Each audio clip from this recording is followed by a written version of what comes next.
بزرگترین کلاهبرداری تاریخ با موفقیت انجام شد.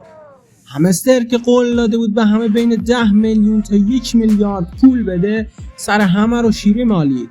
همستر به نفر اول بازی کلاً 290 میلیون پول داد، در حالی که به ازای هر ثانیه ویدیو یوتیوبش 75 میلیون پول به جیب زد. از کانال تلگرامشون با 60 میلیون کاربر ماهیانه 5 میلیارد پول خوردن.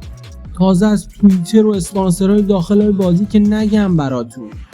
در حالی که به مردم بیچاره به طور میانگین 200,000 تومان پول داد، تازه آخراش هم به 40% کاربران یه تقلب زد و هیچ پولی بهشون نداد. و همه این پولا پولایی بوده که از حمایت مردم به دست آورده. کلی سرمایه گذاری کله گنده هم پشت این ماجرا بوده که مشخص نیست چقدر از اونا خوردن. حالا این ویدیو رو به همستر بازار بفرستیم ببینیم چقدر گیرشون اومده.